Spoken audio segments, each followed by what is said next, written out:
In this work, we are enhancing photorealism enhancement. To understand what that means, let us have a look at some footage from the game Grand Theft Auto 5. The game looks great, but it is not quite photorealistic. Let us now turn on our method. Our method modifies the images from the game to look more realistic. It is a convolutional network which produces images frame by frame and can be run at interactive rates. This model was trained to translate GTA 5 to the Cityscapes dataset. Cityscapes contains mostly images of German cities recorded with an automotive-grade camera. Here are a few examples from the dataset. With a model of reality induced by cityscapes, our method paves the roads with smoother asphalt, increases the glossiness of car paint, and greens the sun-dried hills of GTA's California. The results are geometrically and semantically consistent with the input images and temporarily stable. Let us have a look at the state of the art in comparison to artwork. Here is contrastive, unpaired image-to-image translation, or CUT for short.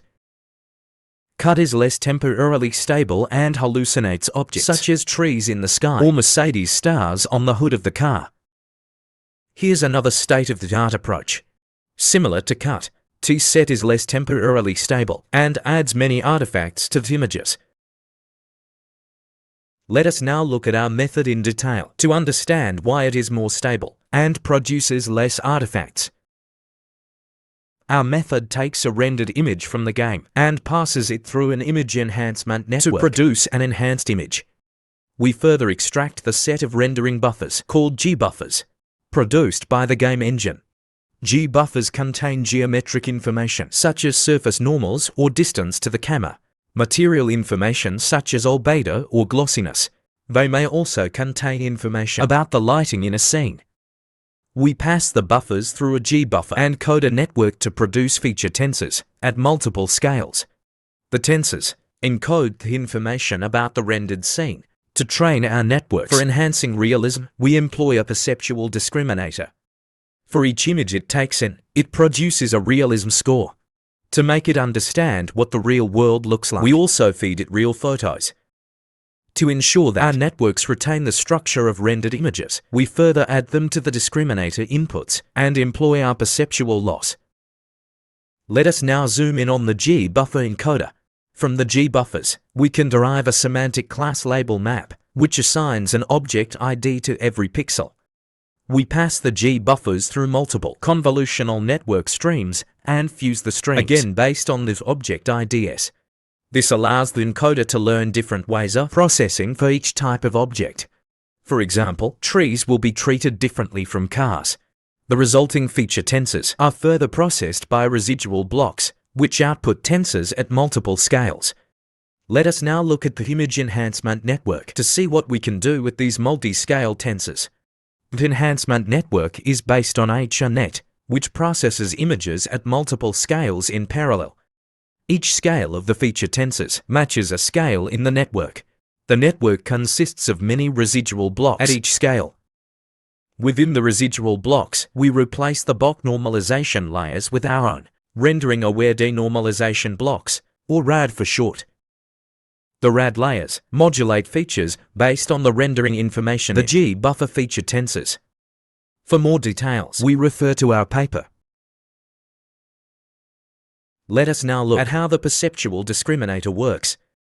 The discriminator contains a robust semantic segmentation network and a network for extracting perceptual features, in this case, a VGG-16. We extract features from the VGG at multiple levels and pass them through a compilational network. This differs from prior work that trains discriminators directly on images. Training on VGG features allows a network to quickly learn a model of realism at multiple perceptual levels. We further pass the unmodified rendered image as well as real images through the segmentation network to obtain a label map for each. The label map is used to specialize the discriminator on individual object classes. Since we use a pre-trained robust segmentation network, the object classes are consistent for render and real images. For more details, we refer to our paper. There is one more thing. For training discriminator networks, the common choice is to take in as much of an image as possible. The reasoning is that the more context of a scene the network sees, the better. We started with this strategy as well and found it to be suboptimal because scene layouts between real and rendered images can be quite different. Here we see the probabilities for each pixel to contain a certain type of object. The top row shows cityscapes.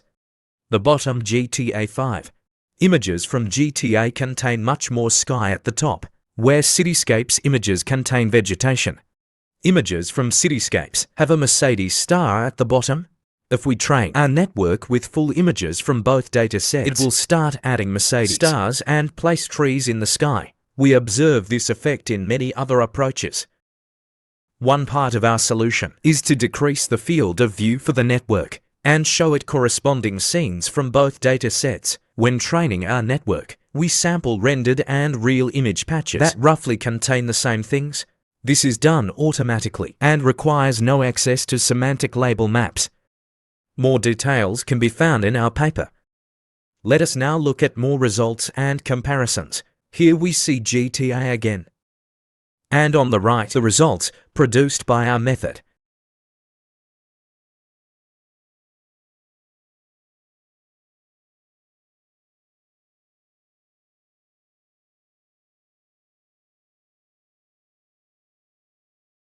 Here we see the results from classic color transfer.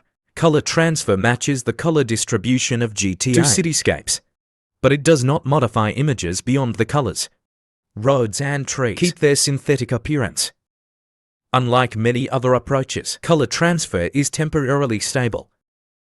Here is WCT2, a state-of-the-art photo style transfer approach, which requires a reference photo.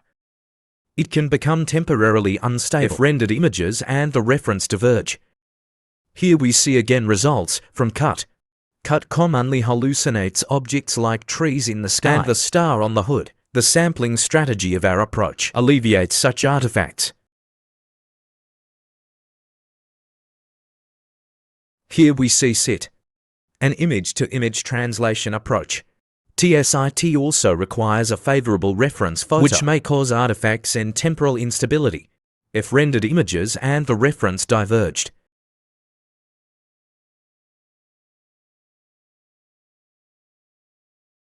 Finally, let us look at GTA again. And here's our method, trained on the Mapillary Vistas dataset. Vistas features diverse images from around the world, recorded with different types of cameras. Our method captures the style of this dataset with its vibrant colors, while keeping the semantic and geometric content of the underlying game.